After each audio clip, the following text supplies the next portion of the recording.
Bien, bueno, me presento. Mi nombre es Perosino, voy a estar moderando el debate esta noche. Formo parte del Instituto de la Economía Popular, CETEP-CABA, que se creó recientemente en el ámbito de la Escuela Nacional de Organización Comunitaria y Economía Popular, de la CETEP.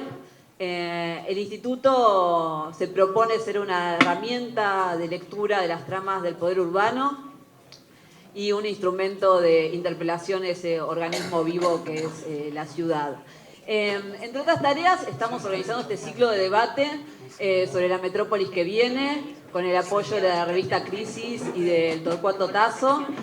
La idea es organizar un encuentro por mes sobre diferentes temas que hacen a nuestra realidad cotidiana, con la idea de conformar paneles heterogéneos que nos inviten a complejizar, sin caer en un academicismo, sino para poder asumir ese reto que es poder construir un futuro con justicia. Este es nuestro segundo encuentro, vamos a morder totalmente la coyuntura, vamos a debatir sobre el fin del gradualismo, o esa tremenda crisis que atraviesa la alianza Cambiemos y que recae sobre nuestras espaldas. Nos atraviesan varias preguntas: ¿hasta dónde va a llegar la crisis? ¿Qué conflicto social se avecina? Y si existe un programa político alternativo. Sabemos todos ya que desde que asumió el gobierno de Mauricio Macri, el país no deja de endeudarse, que volvimos al FMI y que conforme se endeuda el país, también se endeudan acompasadamente las unidades domésticas. Según datos del Banco Central, entre enero de 2017 y enero de 2018 hubo un aumento interanual del 56% de la toma de créditos para consumo y un aumento del 27% de la deuda con plástico, con tarjetas de crédito, y eso es para los que pueden endeudarse en el primero, segundo, tercer sector del sistema financiero. Para el resto solo queda endeudarse con los financistas o con los usureros de barrio, ¿no? Entonces, ¿qué genera, digamos, este nivel de endeudamiento? Bueno, genera una matriz de cuerpos endeudados que van a estar de manera individual o de manera colectiva en tarea cotidiana y en obligación cotidiana con un tercero. Y esta matriz de cuerpos endeudados lo que nos hace es avisorar un futuro con un aumento de las disputas territoriales y de la violencia. Digamos que el horizonte del gobierno de Mauricio Macri es ajuste, es represión, es disciplinamiento y extractivismo. Y de esto, que es un destino que ya parece que es inevitable, solo podemos salir si empezamos a construir alternativas políticas, y eso implica lucha y sobre todo implica mucha estrategia e inteligencia. Entonces, para llevar adelante este debate, que entendemos que es urgente y necesario, convocamos a este panel de valiosos compañeros y compañeras para el día de hoy, para poder pensar de manera conjunta esta realidad. Estos compañeros vienen dando esa pelea de distintos posicionamientos políticos. Entonces, bueno, ya sin mucho más preámbulo, vamos a empezar a hacer circular la voz. Voy a tratar de, en 10 minutos, hacer un abordaje amplio que apunte a responder un poco las preguntas estas que acaba de leer como disparadores. Primero, digo, para entender esto de los ganadores, los perdedores, esta cuestión, digo, hay que entender que todo este proceso que hoy estamos viviendo en la Argentina en materia económica, que vamos a una situación muy compleja, ahora al final vamos a tratar de describirla un poquitito más, es la consecuencia lógica de las políticas económicas que este gobierno tomó desde el primer día. Digo, esto no tiene que ver con un error de diagnóstico, con falta de manejo, con algún evento internacional aislado, como quieren hacer creer, algún cisne negro, algún evento que no se esperaba, o situación particular, o alguna crisis mundial, que la verdad que no existe, que no es tal. En realidad, cada una de las medidas de política económica que este gobierno fue tomando desde el día 1 tuvieron dos puntos comunes. Uno fue el incremento constante de la vulnerabilidad que se le iba generando a la economía medida tras medida. Y la otra fue, como factor común, una muy fuerte concentración del ingreso que iba ocurriendo atrás de cada una de las medidas que se tomaban. Y en el medio de todo esto, se apuntaron a ciertos objetivos que el gobierno buscaba y que tenía en agenda y que fueron sucediendo a lo largo del tiempo, que uno cuando lo ve parece que fuera algo no esperado, que fuera un error, pero que en realidad deliberadamente estaban buscando. Digo, por ejemplo, el escenario recesivo y de caída del poder adquisitivo de los salarios que vivimos durante el año 2016, 2017, bueno, acumulado hasta ahora, pero fuertemente en 2016, y que vamos a un año mucho más fuerte de pérdida del poder adquisitivo de los salarios, es un objetivo claro del gobierno. Lo que está ocurriendo este año, donde tenemos una devaluación acumulada en lo que va del año del 50% y el pie por parte del gobierno para pisar las negociaciones paritarias que no pasen un 15 o apenas algo por encima de un 15%, tiene un objetivo, que es el hecho de buscar bajar los salarios en dólares, para reducir lo que desde el punto de vista corporativo que tienen en el actual gobierno consideran el costo argentino. Y de esa manera buscar hacer más competitiva supuestamente a la economía. Lo que se busca es mejorar la rentabilidad de grandes sectores concentrados. Cuando esto debilita el mercado interno y esto perjudica a la pequeña y la mediana empresa, por ejemplo, principal generadora de empleo en Argentina, casi más del 70% del empleo lo genera y que hoy está siendo ahorcada por suba de tarifas, por suba de tasa de interés, por mercado interno debilitado, por apertura importadora, esto tiene un objetivo también. ¿El objetivo cuál es? Contar con un ejército de reserva, ¿sí?, de desempleados o de un montón de trabajadores con miedo a perder el empleo, que ayude al objetivo final de reducir los salarios en dólares que buscan las grandes corporaciones. Entonces digo, estamos viviendo la ejecución de un plan deliberado con determinados objetivos que después en el día a día obviamente va tomando diferentes dinámicas, por momentos se asustan, se complejiza o no, y que fuertemente apostó a una lógica de valorización financiera. El problema es que tan burdo se tornó esto de la lógica de valorización financiera que ya excede, lo que estamos viviendo hoy en Argentina es un saqueo, literalmente un saqueo. Lo que vivimos este año, consecuencia de, por ejemplo, la política del Banco Central, ¿sí?, por parte de Federico Sturzenegger, pero respondiendo a la lógica de un gobierno que va a tener que hacerse cargo de esto, y los funcionarios que salieron del Banco Central van a tener que hacerse cargo de la investigación que tenga lugar. Se entregaron más de 12.000 millones de dólares a lo largo de este año para darle salida a capitales especulativos que habían venido a subirse a la Argentina a la bicicleta financiera de las LEVAC que el propio Banco Central les montó y que permitió que a lo largo de 2 años se llevaran alrededor de 22.000, 23.000 millones de dólares solo en intereses de esas LEVAC que terminamos pagando todos los argentinos, que terminan siendo reservas al final del camino del Banco Central que se van por el proceso de fuga de capitales y que nos terminan afectando a todos por partida doble. Porque en realidad no solo esas reservas fueron entregadas a niveles de dólar mucho más bajos y los fondos especulativos que vinieron a ejecutar ese comportamiento en Argentina terminaron llevándose esta ganancia y nos empujaron rápidamente a esto que llamamos la restricción externa y a esta escasez de dólares, sino que ese ingreso de reserva fue a partir del endeudamiento. Entonces, ¿por qué digo el problema por partida doble? Porque no solo los dólares dejamos de tenerlos porque el Banco Central decidió entregarlos a estos fondos y que se los lleven de la Argentina, sino que además ahora los debemos. Toda esta cuestión y esta lógica que sigue el patrón del endeudamiento tampoco es ingenua. Hay una necesidad que tiene un modelo de estas características de recaer fuertemente en el endeudamiento.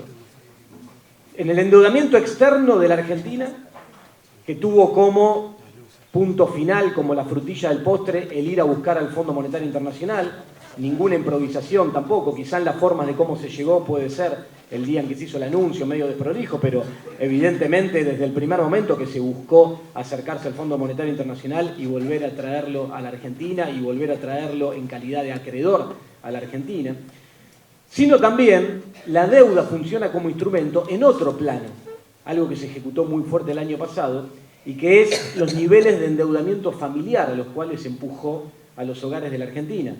Una situación de pérdida por adquisitivo donde para sostener los pisos de consumo que se venían teniendo hubo que recaer fuertemente en el endeudamiento con tasa de interés muy alta porque la lógica especulativo-financiera lo que lleva es a una situación de tasa de interés muy alta como la que estamos viviendo ahora y conduce a el ahogo, la asfixia de los hogares y a esta lógica de endeudamiento familiar. Entonces el tema de la deuda, recién escuchamos en la presentación que algo decías de la deuda y lo abordabas de esta óptica, el tema de la deuda, digo, no es ingenuo, es parte de este proceso tanto a nivel de deuda pública como a nivel de deuda familiar y es una herramienta de control.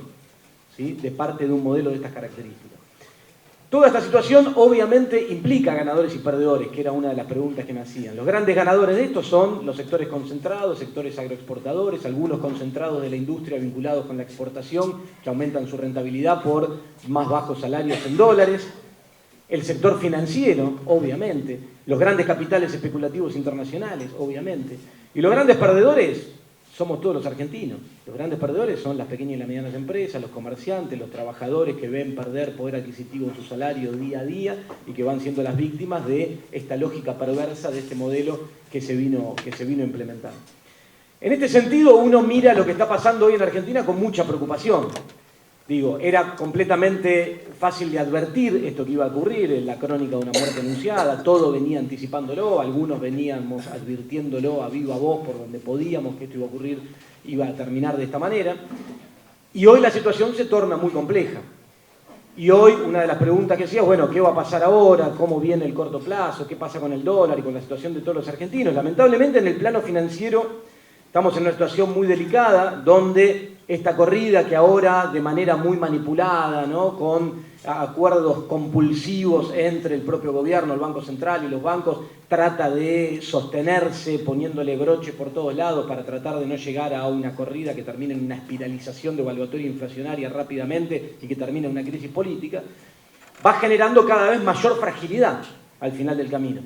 Porque para haber pasado el supermartes del 15 de mayo, haber obligado a los bancos a colocar sus encajes no remunerados en LEVAC del Banco Central a una tasa del 40% anual, que es un activo de riesgo, si no, no rendiría esa tasa de interés, evidentemente es una política muy riesgosa, aumenta la fragilidad y pone en riesgo al sistema bancario, al sistema financiero. Atrás del sistema bancario estamos cada uno de nosotros como depositantes.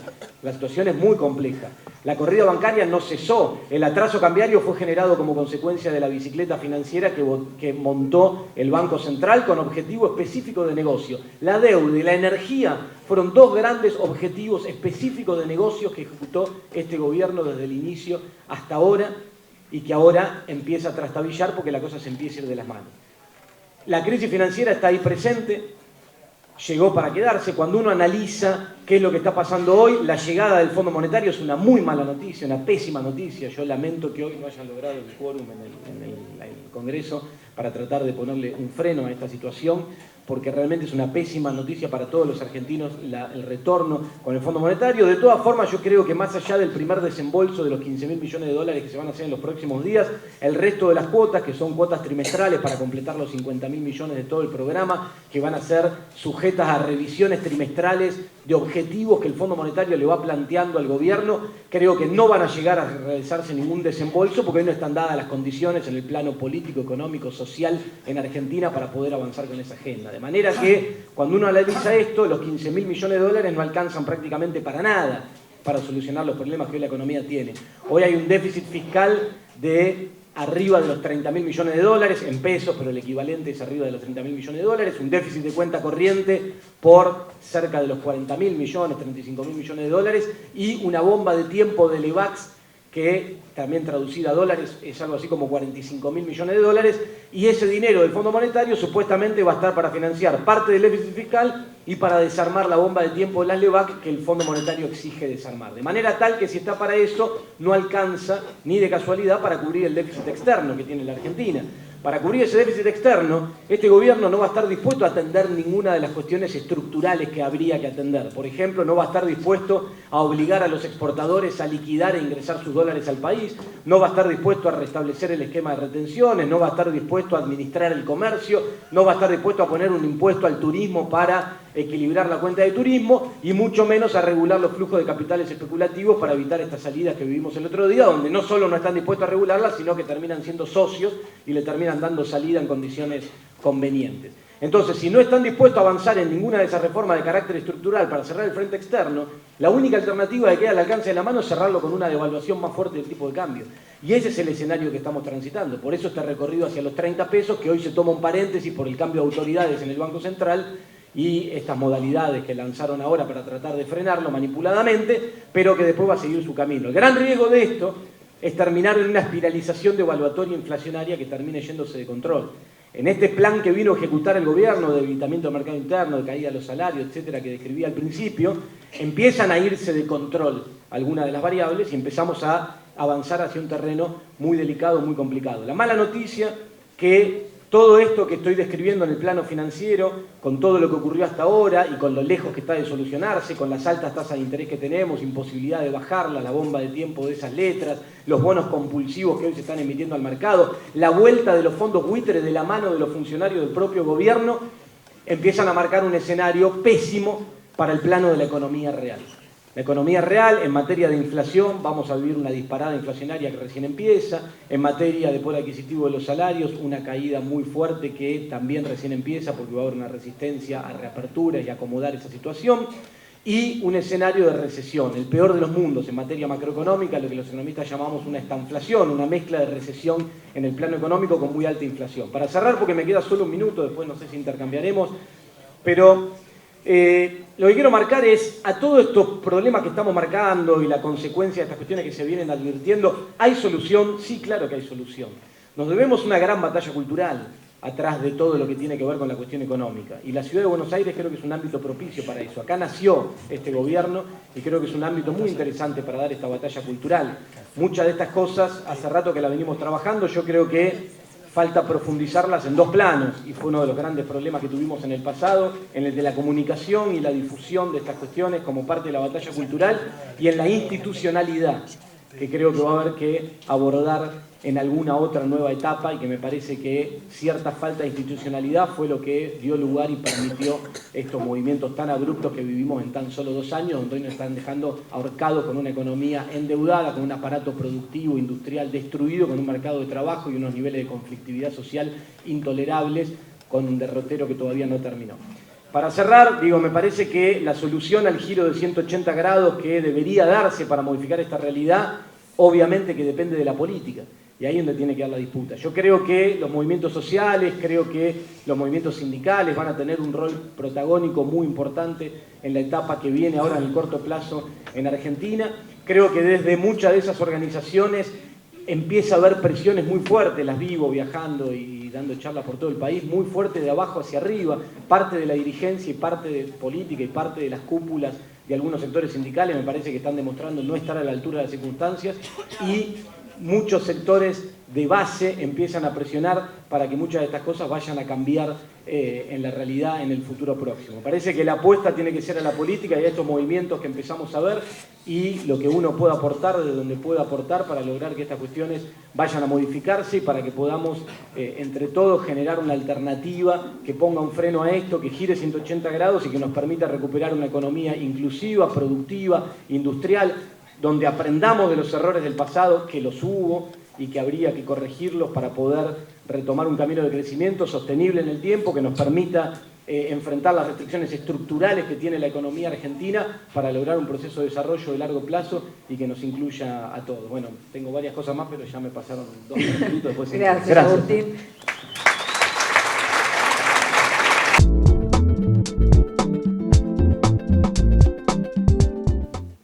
Bueno, buenas noches, compañeras, compañeros. ¿Cómo están?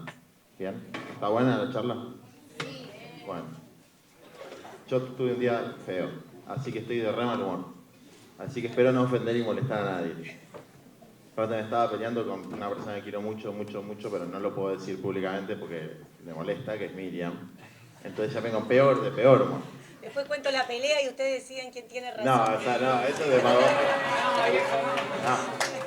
Mirá, el hecho de que por unanimidad va a tener razón ella expresa algo con lo que quería empezar la charla. Gracias, Miriam. Compañero que habló recién cometió un primer error que lo llevó a un segundo error, que es llegó tarde. Y entonces no escuchó quién organizaba la charla, entonces le agradeció a cualquiera. La charla, teóricamente, por lo que dijo ella, la organiza un grupo de estudios vinculado a la CETEP, que es la Confederación de Trabajadores de la Economía Popular. Ahora, yo veo y ya me doy cuenta por el color de la piel, que acá debe haber 5 de la economía popular. No, levante la mano los trabajadores de la economía popular que están acá. Bueno, pero están en minoría. Si ven bien el panorama, están en minoría. Romo. Y algunos mienten. Entonces, el segundo error al que llegó, yo no le entendí nada de lo que dijo. Yo no lo entendí. Y no lo digo para joder, lo digo porque me parece parte de la respuesta a la pregunta. No lo entendí. Y fíjense qué interesante. La CETEP organiza una charla en un bar medio careta, no lo digo por mi amigo Moya, que lo rebanco, que es el dueño del lugar, grosso total. Y está buenísimo el lugar, pero es un lugar clase mediero. La CETEP, que son los pobres, los desarrapados, desparpajo, todo eso. Bueno, el que habla de unas cosas que yo no entiendo y terminé una carrera en la universidad, porque bueno, la universidad está claramente en una crisis, entonces gente como yo puede terminar la carrera. Imagínense un ser humano. Levanten la mano los que entendieron lo que dijo él. Me dijo, preguntemos si entendieron. Bueno, está bien, yo los felicito. Yo no lo entendí. Pero ¿saben qué? Eso marca... Escuchen, ¿quién no entendió? ¿Quién es el que grita yo no entendí? Bien, bien compañero, gracias. Levanten la mano los que no entendieron. Bueno, pero va, dejame terminar y después me criticás. Escuchame. ¿Qué? Los que no entendimos mucho. Y hay un medio que no entendieron mucho. Nosotros estas charlas como CETEP las deberíamos hacer en una villa o en un barrio popular. ¿Por qué las hacemos acá? Me pregunto. ¿Por qué hay una necesidad de discutir la política? La CETEP no se inventó para discutir la política. No se inventó para discutir la tasa de las LEVAX. Se inventó para discutir cuántos salarios social complementarios vamos a conseguir para que los compañeros que están laburando en un basural en San Pedro, en vez de ganar 4.600 pesos, ganen 8.000 pesos. Para eso se inventó la CETEP. Vale. Vale. Ahora, yo entiendo que estemos haciendo esto acá. Porque la CETEP, los movimientos populares, etcétera, han generado una expectativa. Han generado una expectativa de que pueden mostrar una alternativa política desde el pueblo pobre organizado, desde los laburantes, etcétera, etcétera. Y yo la verdad que no sé si eso es así o no, no lo tengo muy claro.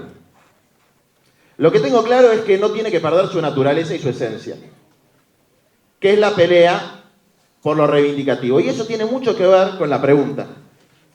Porque cuando a vos te preguntan en una entrevista, una cosa así de, ¿cómo querés que le vaya al gobierno? Obvio que nadie dice, no, quiero que le vaya mal y que se caiga Macri, porque no da. Aunque en el inconsciente pienses otra cosa. Pero vos contestás en base a cuál es tu rol en la lucha. Política, social, sindical, etc. Y acá hay una cosa que recién nos pasó, tomamos un café con una compañera y vino una señora y preguntó, esa compañía está acá, así que no me va a dejar mentir, preguntó, ¿qué pasó con el paro de Moyano? Entonces la compañera, que estaba muy bien informada, le dijo, mira, negociaron 25%, un bono, etcétera, levantaron. Y la señora dijo, pucha, decepcionada. Porque la señora lo que quería es que Moyano la pudra, porque la señora quiere que se vaya Macri. Y eso es lo que todos los días nos dicen a nosotros. Muchachos, ¿qué pasa que no la pudren? ¿Qué pasa que no hacen que la crisis se produzca? Porque ustedes tienen fuerza. Miren, es muy sencillo. Nosotros no vamos a poner el cuerpo de los humildes para crear una crisis política que después la capitaliza anda a saber quién. Y la sangre la ponen nuestros compañeros. Esa historia ya la aprendimos. Yo estuve hace unos días en Brasil. Traté de ver la luna, no lo pude ver. Y después de eso... Perdón, Y después de eso, me fui a ver a los cartoneros de ahí. Entonces la piba que organizaba el acampe de Lula, los cartoneros de ahí lo votaban a Lula, lo quieren a Lula, pero tampoco es que iban a hacerse harakiri para que Lula salga de prisión, digamos. Lo querían más a Lula que al tipo que está ahora, lo votan a Lula. Entonces los invitaban al acampe. Y la gente miraba, decía, bueno, sí, vamos a ir, qué sé yo, tampoco con mucho entusiasmo. Entonces empezamos a discutir. ¿Qué hizo Lula en relación al tema de los cartoneros? Bueno, no mucho. ¿Y a qué lo vamos a comprometer a Lula que tiene que hacer si logramos el pueblo que lo saque de estar preso y vuelva a ser presidente? Porque si deja de estar preso, no va a ser por los abogados que tiene, que son mucho peores que la abogada que tengo yo, que es muy buena. No va a ser por los abogados, no va a ser por el Poder Judicial, que es una corporación totalmente corrupta, igual que acá.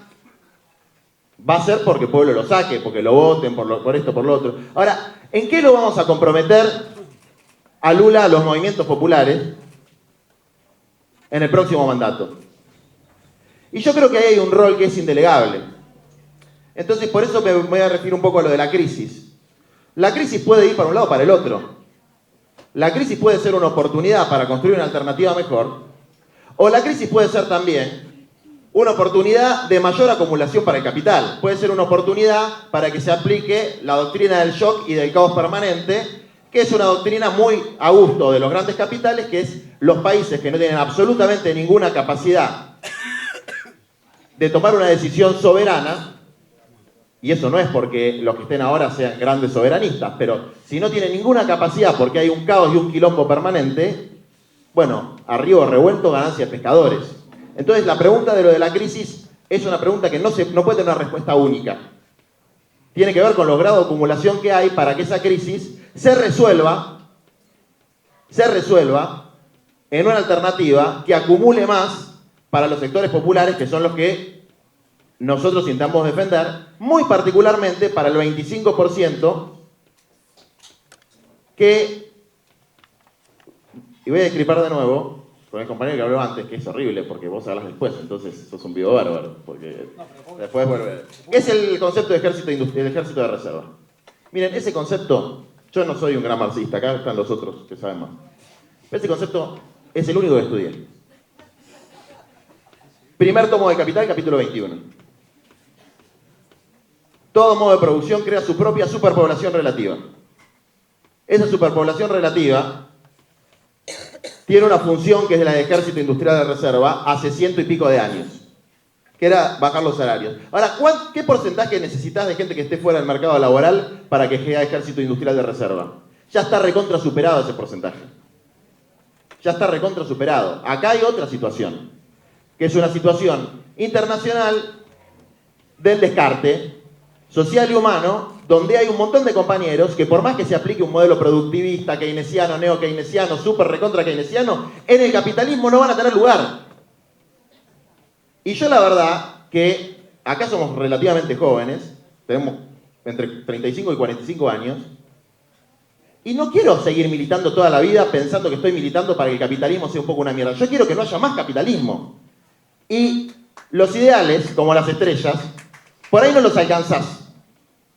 Por ahí no los alcanzas, pero tiene que guiar tu camino. Si nuestra orientación es que haya más consumo para que todo el mundo pueda comprar más iPhones, más Coca-Colas, más autitos y qué sé yo, la verdad que si nos va bien, el mundo va a seguir siendo una mierda. Entonces yo creo que hay que pensar alguna alternativa en ese sentido. Y dicho esto, que es una idea política, insisto con cuál es nuestro rol hoy como CETEP. Y es fundamentalmente ser leales a los intereses económicos de un sector de la clase trabajadora. Es decir, que en los procesos de puja distributiva nos caguen lo menos posible y si podemos que no nos caguen. Ese es nuestro rol, así de chiquito. Si después podemos lograr con este tipo de seminarios, con las experiencias políticas que están haciendo algunos compañeros, etcétera, aportar para la resolución política de la crisis, bienvenido sea. Pero no podemos sacrificar la herramienta reivindicativa de los compañeros que no vienen a escuchar cuánta tasa de interés pagan los LEVAX, sino que lo que vienen a escuchar cuando vienen a la asamblea es cuánto les van a aumentar el salario complementario, cuánto les van a poner el carnet de la obra social, cuánto les van a poner una cloaca en el barrio, no vamos a usar esos compañeros para resolver una crisis que esos compañeros no generaron. Lo que nosotros vamos a hacer es, con nuestros compañeros, pelear por los intereses de nuestros compañeros, con este gobierno y con el gobierno que viene. Entonces, yo creo que acá, yendo al otro plano, hay una responsabilidad en 2019 de la dirigencia política, que es ganar las elecciones. Que es ganar las elecciones porque, efectivamente, y ahí sí coincido con todo el análisis que hizo el compañero, la parte que entendí, esto es una cosa insólita. El nivel de estafa de lo que ha hecho esta gente desde que asumió, pero muy particularmente en los últimos meses. Algo leí el memorándum ese, es mucha plata. Mucha plata. El ajuste es mucha plata. La deuda es mucha plata. Los intereses son muy altos. Eso sí es fácil de entender. Te están cagando. Y no hay ninguna perspectiva de que haya algo superador. Entonces, hay una responsabilidad y lo que nosotros podamos hacer para contribuir a la construcción de esa unidad necesaria para ganar las elecciones, lo haremos como militantes políticos, a los que nos gusta la parte política, sin someter la lucha sindical de nuestros compañeros a esa situación. Porque si algo hizo que los cumbas puedan seguir parando la olla, es que nosotros logramos mantener la independencia y la fortaleza y la unidad de nuestra herramienta sindical reivindicativa.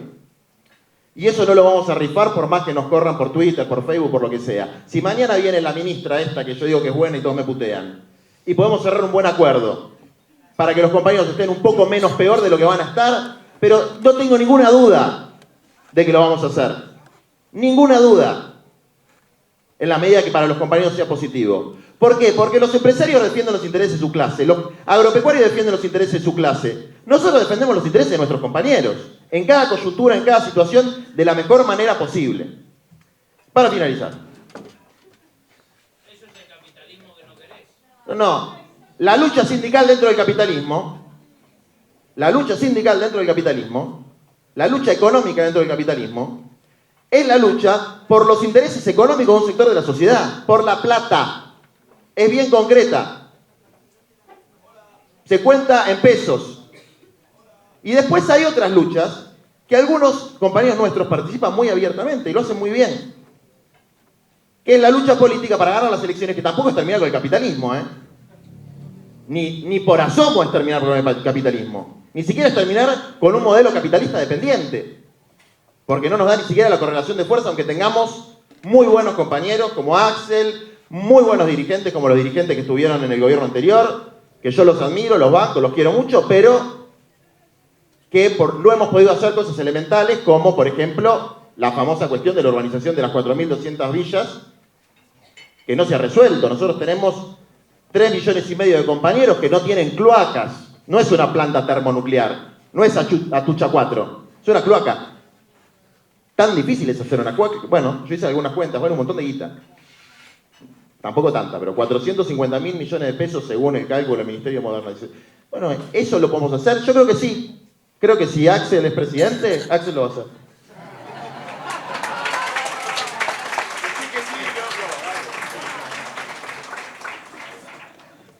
Bueno.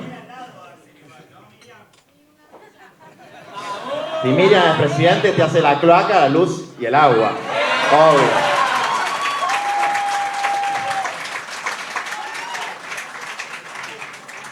Y creo que en el terreno de la lucha social, política, etcétera, y con esto termino, hay una alianza sectorial que hay que hacer, no ideológica, entre los trabajadores asalariados, los descartados del mercado laboral y los indignados, los sectores medios que están indignados con este nivel de estafa.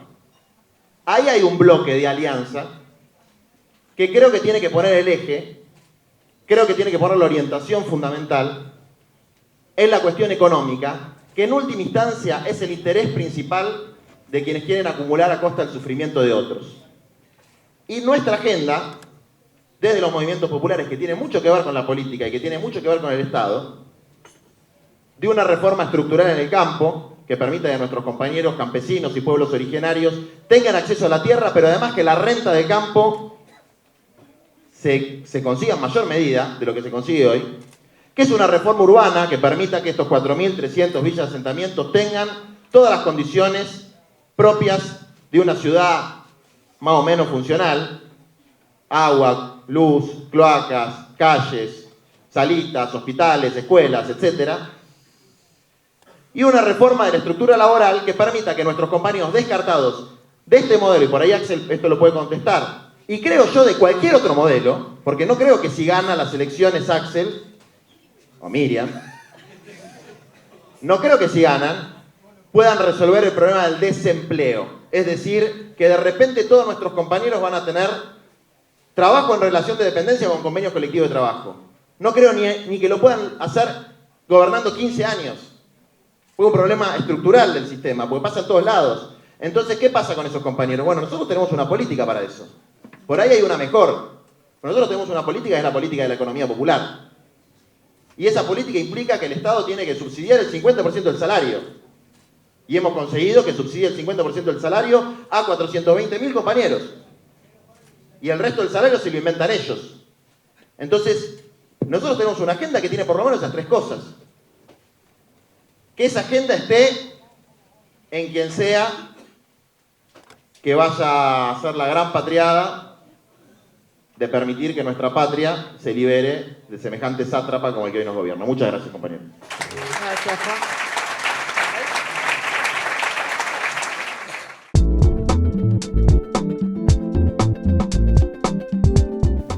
Bueno, ando mal de la voz, así que la vehemencia la voy a poner gestualmente, ¿no?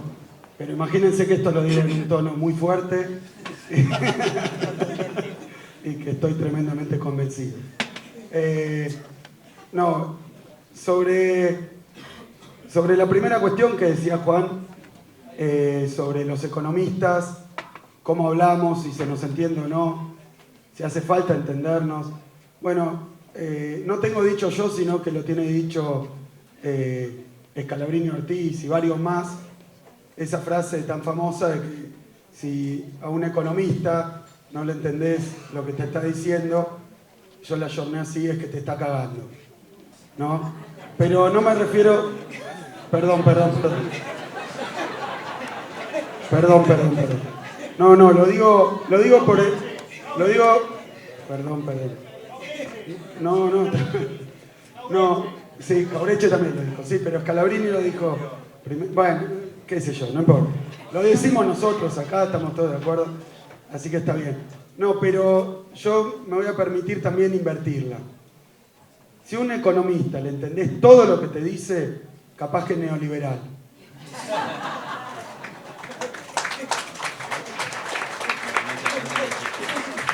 Sí, no, porque el neoliberalismo tiene una capacidad o ha hecho un trabajo muy importante sobre el sentido común. Más que importante, aterrador. Porque yo a veces, capaz andando por la calle o hablando con una señora en un barrio, te dice, lo que pasa es que la inflación es culpa de que ustedes le daban a la maquinita, ¿no? O sea que lo que está queriendo decir en términos económicos es que la emisión de dinero del Banco Central produce un incremento generalizado de los precios que todos conocemos como inflación. Bueno, eso es una teoría económica. Es la que tenía Sturzenegger, básicamente. Y han logrado que un porcentaje altísimo de nuestra sociedad entienda que esa teoría económica es algo que no hay que demostrar, que no hay que comprobar, que no hay que ni siquiera comprender, que es parte del sentido común. Hay muchos elementos de la economía que permearon el sentido común y como esta teoría, la monetarista de Sturzenegger, son estrictamente falsos. Además muy jodidos para los sectores populares. Entonces muchas veces los economistas que pensamos distinto tenemos que hacer un esfuerzo para llegar al punto justo, no donde no se nos entienda nada, pero también desafiar un poco el sentido común que todos entienden. Pues la economía, aunque la expliquemos fácil, es algo complicado. Y yo entiendo que la cuestión de las LEVAC está muy lejos de el sentir, la necesidad, la reivindicación, el problema inmediato del compañero del barrio que no llega a fin de mes, pero todos sabemos también acá, y creo que el compañero del barrio también, que la tasa de la LEVAC tiene algo que ver con que él no llegue a fin de mes. Ahora, esa conexión que habría que tratar de explicar es muy complicada. Y lamento decir, no alcanza 10 minutos. Entonces, me parece que ahí hay un desafío, lo digo simplemente porque es un problema, no es una respuesta, ni una chicana, ni una discusión. Es un problema. ¿Cómo hacemos para explicar una economía distinta sin que sea absolutamente incomprensible como un tecnócrata, sin que sea el sentido común neoliberal que todo el mundo sabe y que en general es falso y que en general es reaccionario? Es decir, que lo que todos sabemos de economía suele estar muy mal desde el punto de vista de la teoría económica, y lleva un trabajo de viacrucis desarmar esas falacias, esas mentiras, siendo aún comprensible y pudiendo aportar algo políticamente. Dicho todo esto, esto es una introducción porque voy a hablar de economía, y seguro Juan va a decir, a vos tampoco te entendí nada. Pero quiero responder algo de las preguntas que me hicieron, probablemente no todas, lo cual no me permite también responder a los interrogantes que plantea Juan, que me parecen centrales para la época política. Pero quiero hablar un poquito de la economía de Macri y responder particularmente las preguntas, y si puedo hablar del término que forma parte del afiche, que creo que es tan atractivo, y es el término gradualismo. ¿Qué carajo es el gradualismo? ¿Qué carajo es el gradualismo? Vendría a ser. Porque lo que yo entiendo, y lo entiendo muy desde el comienzo de este gobierno, aún desde antes de este gobierno, es que el programa económico de Macri, en parte no hace falta entenderlo porque es parte de nuestra historia, lo vivimos 1000 veces. Este es el eterno retorno, es la repetición de la repetición de la repetición. Es un programa económico tan cuadrado, tan añejo, tan viejo, tan poco adecuado a la época histórica, tan separado de las cosas que Macri prometió, pero sobre todo de cómo encuadró su política económica. Porque él dijo, al principio, en la campaña, venía con esto de que podemos vivir mejor, la revolución de la alegría. Era algo así como ser un kirchnerismo, es decir, tomar el piso, partiendo de 2001, el desastre, la debacle, el 25% de desempleo, la desgracia social que produjo el propio neoliberalismo, y llegando a 2015, donde obviamente faltaban 1000 cosas, las que dice Juan y muchísimas más, las que dice también Agustín, faltaban 500.000 cosas, pero se había avanzado un montón. Tomar eso como un piso, sobre ese piso que ya estaba en cierta medida naturalizado por amplios sectores de nuestra sociedad, una buena parte de la clase trabajadora, de los obreros de la Argentina, pensaban que el miedo a perder el trabajo como una situación permanente era algo del pasado. Algunos ni la habían conocido porque se habían insertado dentro del mundo del trabajo cuando ya parecía que todo el tiempo con altibajos, pero estábamos el 6% del desempleo y eso no era algo que hubiera que perder. Entonces Macri le dijo, vos ya tenés todo esto y ahora te voy a dar todo lo que el kirchnerismo no te dio y que ellos habían instalado, que eran los puntos, como los puntos centrales de lo que faltaba del kirchnerismo.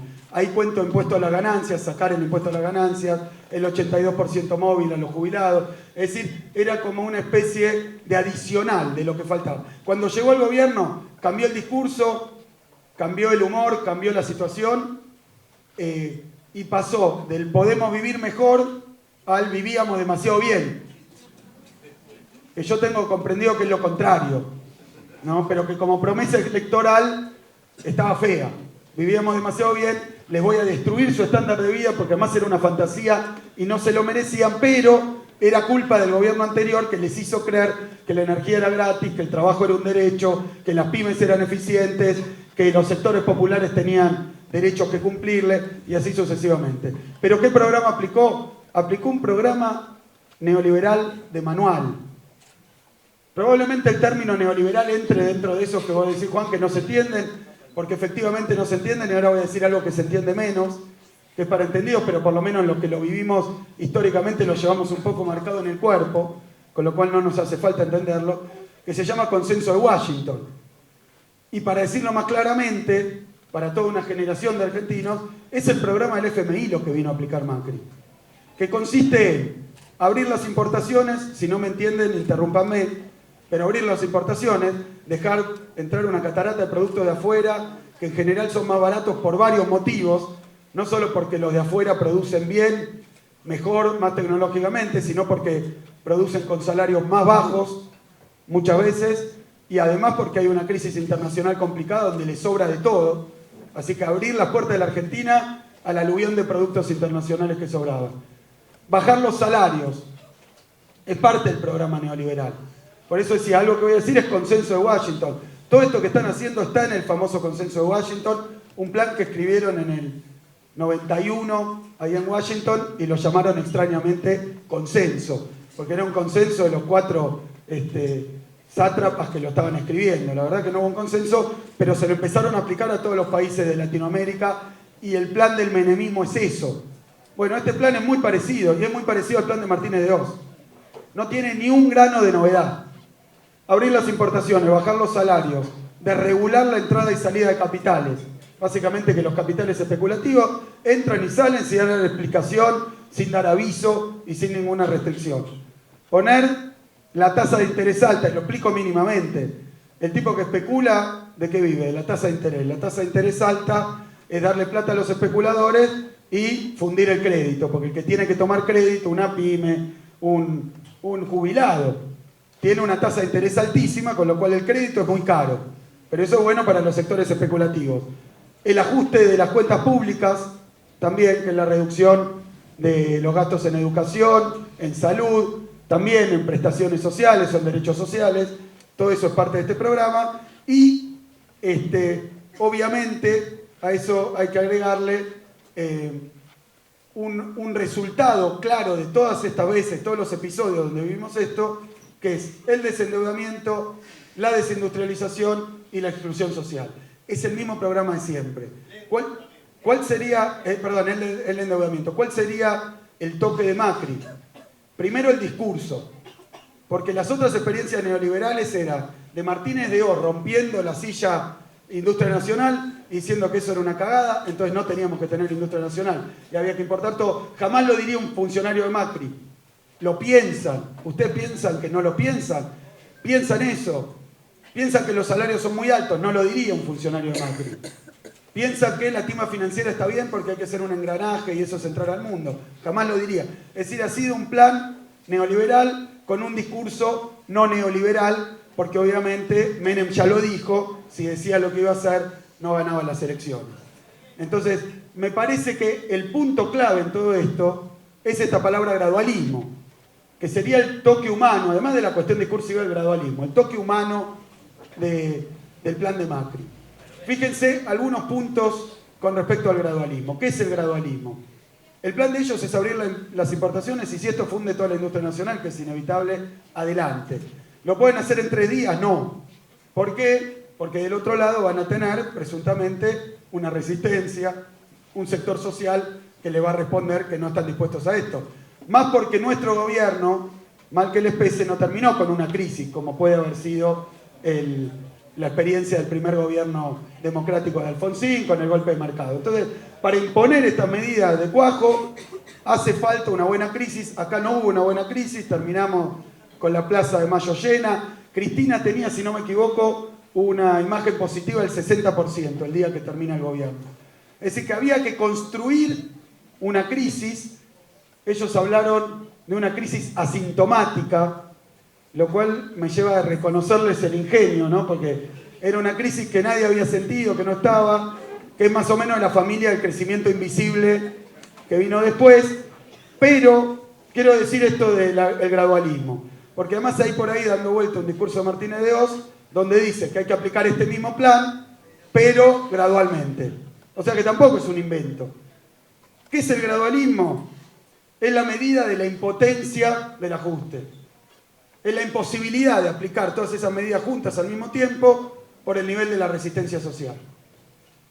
El gobierno viene avanzando, ese ensayo y error era, tiro lo de tarifas al 1600%, ¿puedo o no puedo? Bueno, se arman asambleas en todos lados, grandes marchas, no puedo. Entonces vamos de a poco. Trato de fijar una paritaria al 20, bueno, paro, movilización. La primera paritaria la trataron de fijar al 20, la inflación fue de 40, la paritaria termina en 32 puntos, más o menos promedio. Es decir, que el gradualismo es la velocidad que le admite la organización social. Son los límites sociales, políticos que tiene el ajuste. Esta palabra gradualismo no es una dádiva del gobierno, no es un deseo del gobierno, sino una medida de la impotencia de aplicar todo junto ese ajuste. Y yo creo que, hablando de eso, y ya estoy a un minuto, así que el resto queda para las rondas posteriores, pero me parece que es importante aclararlo. Me parece que el límite que tiene este gobierno es el alto grado de organización popular. Todos dicen unidad, pero ¿se acuerdan esos viejos de unidos y organizados? Uno de los problemas que hoy llamamos unidad es que lo que no falta es organización. Hay miles de organizaciones, a nivel político, a nivel social, tal vez no están unidas. Es decir, vamos bien en la mitad, estamos organizados, falta que estemos unidos. Obvio que podríamos estar organizados mucho más, pero eso también es una pesada herencia para este gobierno del periodo anterior. No es que la sociedad está despolitizada, está desinteresada. Incluso me animo a decir, lo que se ha dado a conocer la grieta es una forma desviada de la enorme politización que hay en la Argentina. Pues yo viví los 90, y en los 90 repartíamos volantes en la facultad, repartíamos volantes en el barrio, te los tiraban. ¿Qué venís a hacer acá con política? La política era una mala palabra, pues la política era todo menos un instrumento para transformar, era algo de lo vivo. Fíjense el gran esfuerzo de este gobierno de reinstalar la decepción, la desmovilización, la despolitización entre las bases y el desprestigio de los dirigentes. Porque la clave fundamental para no aplicar el gradualismo es la desmovilización de las bases y el desprestigio de los dirigentes, que no es precisamente lo que se encontraron. Y quiero decir, porque uno tiende a ver todo lo que avanzaron, yo también cada tanto miro todo lo que querían hacer y no pudieron avanzar. Y no pudieron avanzar particularmente, entre otros tantos sectores, con el sector de las organizaciones sociales. Es cierto que dentro del modelo neoliberal está contemplado un tanto para el esencialismo. Yo veía en el documento del FMI que ya lo llaman así, programa de asistencia social. O sea, ellos lo conciben así, lo entienden así y están dispuestos a ponerlo. ¿Cuánto? ¿Hasta qué nivel? Es resultado de la lucha de las organizaciones sociales. Como cuánto avancen sobre la paritaria va a ser un resultado de la lucha del movimiento obrero. Como cuánto avancen con la privatización de la universidad va a ser un resultado de la lucha de los maestros, de los docentes, de los estudiantes. Y así por cada uno de los sectores. O sea que a mí me parece, ya vencido el tiempo, porque una de las grandes preguntas me parece es, acá veía, esta pregunta que es de época. ¿Van a hacer lo mismo que en el periodo 2003-2015? ¿Sabes qué pasa? En 2003 hicimos una cosa, en 2004 otra, en 2005 otra, en 2006 otra. En 2015, cuando a mí me tocó ser ministro, hicimos otra. Es decir que no hay un algo que hicimos varias cosas. Primero no se estatizó YPF, después sí se estatizó. Primero no se sacó de encima el fondo, después sí se sacó de encima el fondo. Y así sucesivamente. Es decir que es imposible. Porque no hay tal cosa como lo que hicimos. Ahora, si hablas de orientación pensando en lo que se puede y no se puede hacer en este país, en lo que nuestro pueblo desea, quiere y nosotros tenemos que representar. Yo creo que hay un modelo que es un modelo que tiende a fomentar la industrialización nacional, la industria nacional. Nosotros creemos en eso, yo creo en eso. Que tiende a crear mayor inclusión social, mejor distribución del ingreso y la riqueza. Yo creo en eso. Y que tiende a crear mayor soberanía. No quiero caer en las tres banderas del justicialismo, pero son esas: independencia económica, soberanía política, justicia social. Eso se logra con mayor industrialización. Si así se resuelve en 2, 3, y no estamos en campaña, pero sí, te prometo, Juan, que vamos a hacer todas las cloacas. No, bueno.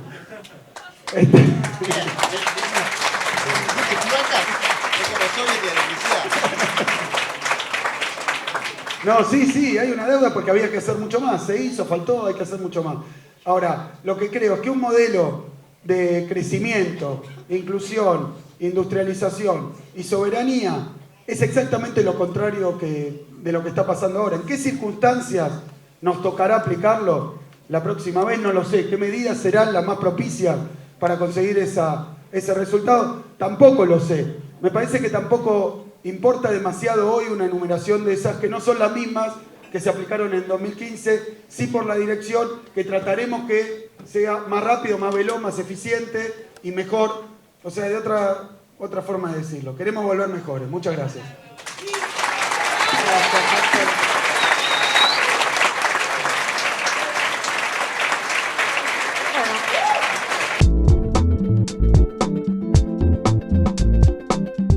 Bueno, muchas gracias por la invitación. Gracias a Mario, a la revista Crisis y a la CETEP, así Juancito no se enoja y no continuamos la pelea. La pregunta mía, por supuesto que la enfocaron relacionada a la represión, pero creo que para analizar la represión también hay que ligarlo con lo que decían los tres compañeros que hablaron antes, porque ¿cuál es el escenario abierto? Todavía es muy difícil, de hecho ninguno lo hizo, ni los economistas ni el abogado se animó a decir claramente cuál es el escenario que está abierto. Todos dieron elementos de una situación que Agustín lo llamó saqueo, nosotros también lo llamamos saqueo desde el PTS, porque nos parece que las características que se están dando tienen una característica particular. No es cualquier ajuste, no es un programa económico mejor o peor, es un ataque de proporciones que combina todos los elementos económicos que ellos describieron: caída del salario real, aumento de los mecanismos de fuga legales e ilegales, endeudamiento en una espiral creciente y vertiginosa, varios de los elementos que ellos fueron diciendo. Y también creo que se combina, y por eso es un saqueo histórico, con la situación que describía como una radiografía Juan, porque en cada una de estas crisis, en cada uno de estos momentos tan críticos, se expone, sale a la luz como nunca, las características de un país atrasado, dependiente, con características semicoloniales. Creo que ahí todas esas categorías que algunos las sostenemos, otros las han estudiado en la facultad, pero todos las conocemos, creo que en estos momentos de crisis quedan completamente expuestas, empezando por la injerencia imperialista en el país, que era una de las preguntas que mencionaba antes ella, el rol de Trump, las políticas, suba de tasa en Estados Unidos, proteccionismo, etcétera, etcétera. Podríamos dar un montón de elementos, pero me parece que, por lo menos para respetar los tiempos, sí tenemos que señalar que estas situaciones de crisis lo exponen brutalmente. Juan decía también que es insólito el programa económico que está llevando adelante. Está bien como descripción, pero a mí me surgía una reflexión a partir de eso y quería mencionarla, que es que lo que no es insólito es que si uno mira todas las grandes crisis, agarrando los últimos 50 años, los sectores populares, los sectores de la clase trabajadora, nunca recuperaron las condiciones que tenían antes de la crisis. Siempre parten de un escalón más abajo. Si hablamos de la desocupación, en el año 74 era el 2,7%. Si hablamos de incluso del trabajo no registrado que había, era de un 15%, ahora está arriba del 35%, no sé. Los economistas, perdón, yo también estoy muy mal de la garganta, me la pasé tosiendo mientras hablaban ellos tres. Entonces podemos dar muchísimos de esos datos que demuestran que después de cada crisis nunca se recuperan las condiciones anteriores. Y el saqueo, cada saqueo histórico que vivimos fue acompañado de represión. Por eso es muy pertinente la pregunta. Y me voy a referir a la represión más adelante, porque obviamente ninguna clase o los sectores populares, los sectores trabajadores se dejan saquear pacíficamente. Siempre con distintos grados hay resistencias, hay luchas, hay peleas, hay enfrentamientos. Pero también actúa el engaño. que es algo que me parece que los expositores anteriores mucho no tomaron. Axel lo tomó en el sentido del discurso electoral, pero el engaño es algo más complejo, porque el sistema, la democracia burguesa, la democracia capitalista no se basa solamente en la represión, también en mecanismos de engaño. Alfonsín, a la salida de la dictadura, coqueteó con el club de deudores, coqueteó con diferenciar deuda legítima de ilegítima, terminó pagando y terminó en una catástrofe y en un golpe de mercado su gobierno. Entonces me parece que, aunque no sea el tema mío es la represión, no puedo dejar de mencionar que también actúan los mecanismos de engaño. Bueno, el salariazo, la revolución productiva de Menem, podríamos hacer una charla solamente de estos mecanismos. Nosotros lo que decimos es que si agarramos los últimos años hubo 4 saqueos históricos. El primero, el que comenzó con el Rodrigazo y se terminó de concretar con la dictadura militar, que por supuesto, bueno, ahí no hay necesidad de aclarar la represión, ¿no? Porque fue un verdadero genocidio el que llevaron adelante las Fuerzas Armadas y de seguridad. El segundo saqueo histórico es el que empieza sobre el fin del gobierno de Alfonsín y se termina de concretar en los primeros años del gobierno de Menem. Bueno, Alfonsín se va con 15 muertos producto de los saqueos y muchos más que no estarán contabilizados seguro, que es algo que siempre dicen los compañeros de Correpi, porque no es lo mismo conseguir datos de represiones, de presos ahora, que con las redes sociales y demás, que con lo que era en ese momento. Pero bueno, recordará las situaciones de Rosario, las grandes ciudades del país, hambruna gigantesca, la hiperinflación, y eso también fue acompañado de un alto nivel represivo. El de la Alianza lo tenemos más fresco, algunos hemos recibido los cascotazos de nuestro propio cuerpo porque ya no somos tan jóvenes, entonces nos acordamos y lo tenemos más fresco, los 39 muertos con los que se va de la Rúa para implementar un saqueo que terminó con niveles de pobreza que llegaron al 57% en la Argentina, absolutamente obsceno. ¿Para qué se prepara este gobierno? ¿Qué está haciendo este gobierno? Para nosotros claramente un cuarto saqueo histórico por los elementos que brevemente di al inicio y que se complementa con todos los datos que dieron ellos, pero que quería conceptualizar en ese sentido. Que el gobierno esté débil, esté en medio de una crisis, no quiere decir que no va a reprimir o que no va a reforzar el aparato represivo. Más bien todo lo contrario. Para mí no son errores y no son excesos los crímenes de Estado con los que se inaugura este gobierno, como son los asesinatos de Santiago Maldonado y de Rafael Nahuel. Y digo que son crímenes de Estado porque no es que las fuerzas represivas mataron a alguien y vieron más o menos cómo tapaban los hechos.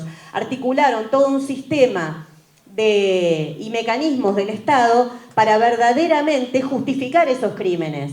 Crearon un enemigo, que los mapuches eran un enemigo, crearon los sectores sociales que siempre llaman a las grandes represiones, bueno, la sociedad rural del lugar, diciendo que barbaridad, esta gente nos ocupa las tierras, una sociedad rural que ya participó en 2 genocidios en la Argentina, el primero la Constitución del Estado-Nación, con Roca a la cabeza, y el segundo en el año 76, que vuelve a aparecer como uno de los grandes actores que pide la represión ante el gravísimo problema de la concentración de la tierra que hay en todo el país, pero especialmente en la Patagonia.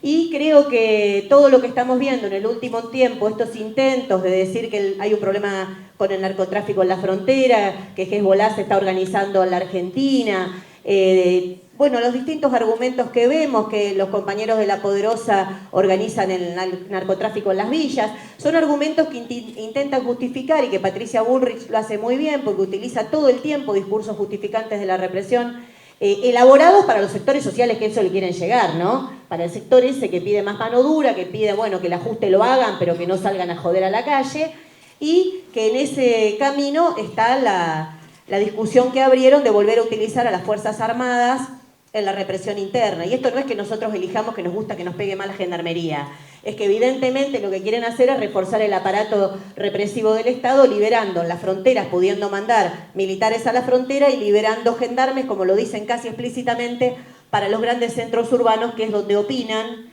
que se van a dar las grandes resistencias y los grandes enfrentamientos a su brutal plan de ajuste. ¿Cómo será el nivel represivo que tenga este cuarto saqueo? Dependerá de la situación. Podemos empezar a esbozar brevemente algunas hipótesis. Una primera, bueno, que se dé una situación como la que se dio en el menemismo, que el gobierno se estabiliza, que no hay grandes enfrentamientos, y entonces el nivel represivo puede jugar un rol secundario. Yo creo que que nadie ve en este momento que Macri pueda avanzar sin problemas. Creo que eso coincidimos todos, que nadie ve que se puede dar una situación de ese tipo. En eso voy a coincidir con Axel. Sí, ahora Clarín ahora pone, Bregman coincide. Están tramposos los clarinescos, están tramposos. Este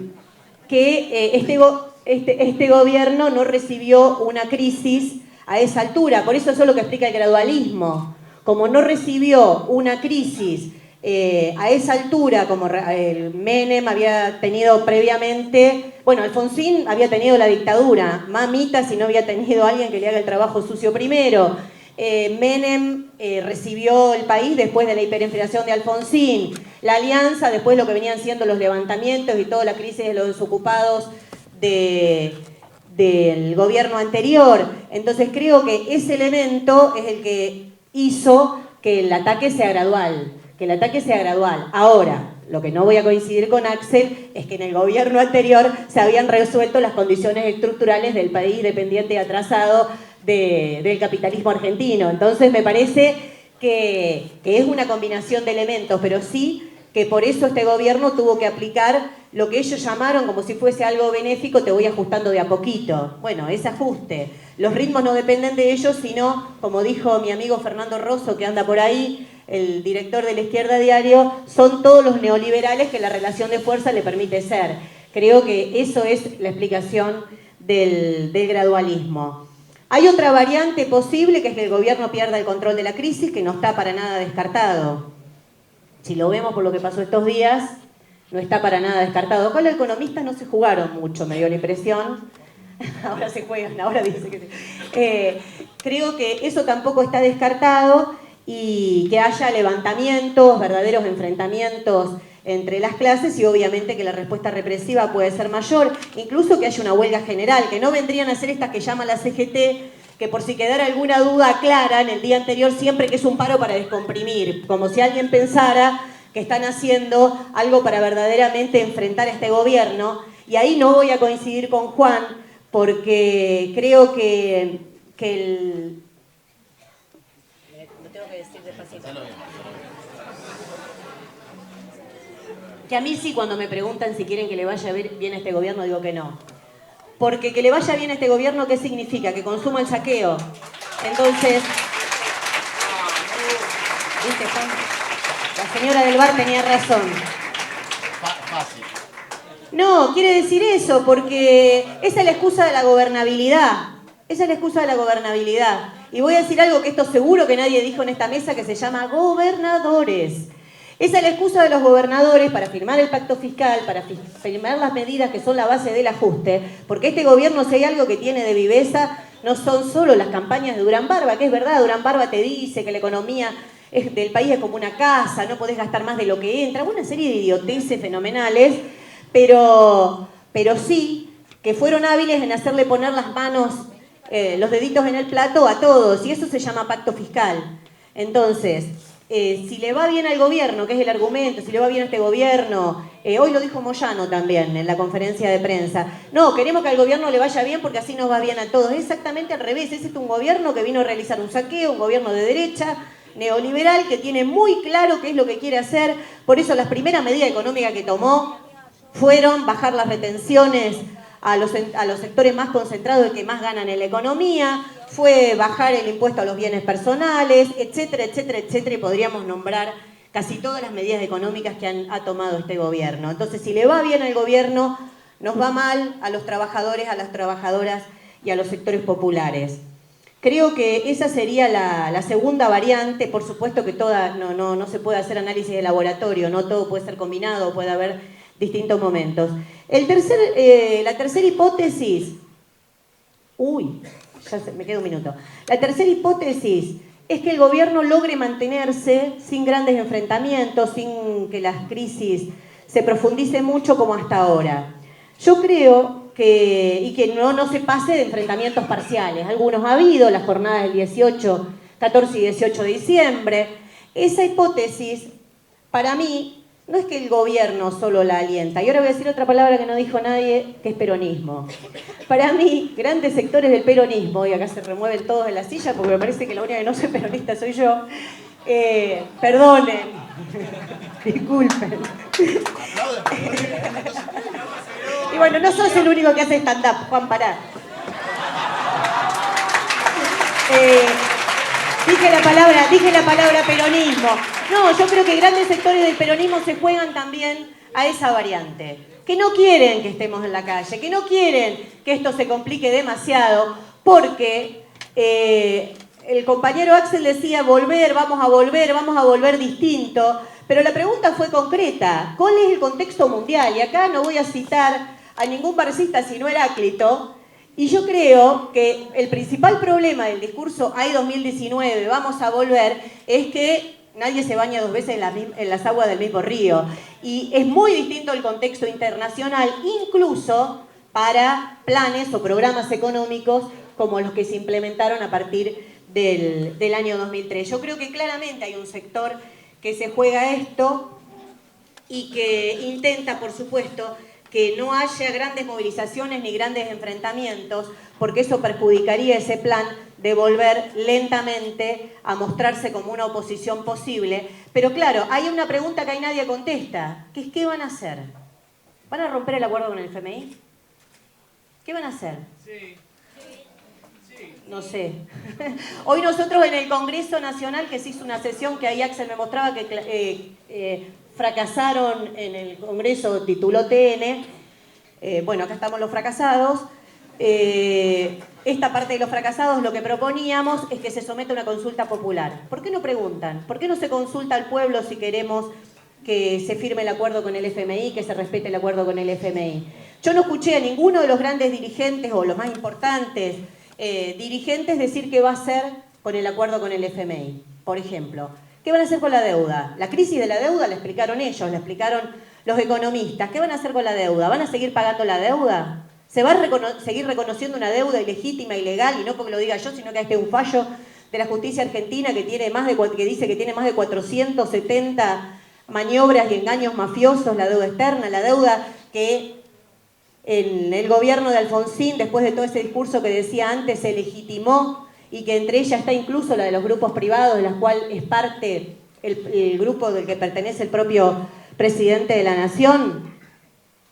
Creo que nosotros, porque se me termina el tiempo y quiero respetarlo, variará la actividad que tengamos y qué medidas de lucha nos dotemos, de qué política nos dotemos, según cuál sea el escenario que se abra, que esquemáticamente intenté graficar. Pero lo que sí se demostró en los últimos meses, que lo único que le puso un freno al gobierno fue la lucha en las calles. Que el 14 y el 18 de diciembre no fueron en vano, que por más que le firmaron el pacto fiscal y que lograron aprobar en el Congreso esa ley nefasta contra los jubilados, el gobierno entró en crisis. Y eso fue por la calle. Me parece que ahí hay que buscar el secreto para pensar otra salida. Nosotros queremos discutir quién paga la crisis. Yo no quiero naturalizar, que es lo que es el gran engaño del sistema capitalista, naturalizar que la crisis lo tienen que pagar los sectores populares, que la crisis lo tienen que pagar los trabajadores. Y tenemos que pensar un programa alternativo para detener todas estas medidas que solo pueden llevar a la decadencia nacional. Nosotros queremos discutir el no pago de la deuda, queremos discutir la ruptura del acuerdo con el FMI, queremos discutir otro de los temas que nos ha convocado y que hemos discutido tanto tiempo como el tarifazo, que es la nacionalización de todas las empresas de Bueno, la fuga. ¿Y por qué no discutimos el monopolio del comercio exterior? ¿Por qué no discutimos la nacionalización de la banca? Son medidas elementales de defensa nacional, pero hoy no se discute. Todos se quedan en el diagnóstico. Y eso me parecía que es muy importante. Para terminar, creo que en los próximos meses, esperemos, el futuro de este gobierno se va a definir en las calles. Nosotros tenemos que jugar categóricamente, y eso es lo que nos proponemos, para que la crisis esta vez la paguen ellos. Gracias.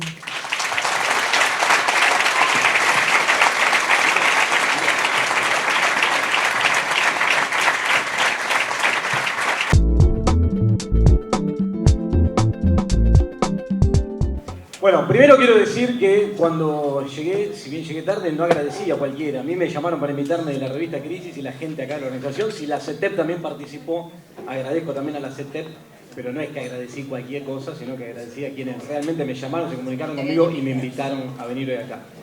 En segundo lugar, digo yo, la verdad que, y muchos me habrán visto, incluso en algún momento con Axel, cuando era ministro, hicimos un programa de televisión, digo, me vengo rompiendo el culo hace mucho tiempo, tratando de difundir y de transmitir y que se logre entender lo que pasa con la economía, y arranqué hablando de batalla cultural, con lo cual digo, por un lado lamento que Juan no haya entendido de lo que venía hablando, pero bueno, por otro lado celebro que la mayoría en esa encuesta que hicimos acá sí haya entendido, porque la verdad que lo que hace mucho tiempo vengo haciendo es eso, tratando de que se entiendan estas cuestiones que responden a la necesidad de una batalla cultural, ¿sí? Porque hay muchas cuestiones que a veces quizá parecieran ajenas, pero hay que hacer el esfuerzo de pensarlas, de entenderlas. Comparto lo que decía Axel en términos de el simplismo de la visión neoliberal que construyó un sentido común, y ese sentido común es el que tenemos que romper para modificar las cosas. Y para modificar las cosas y romper ese sentido común,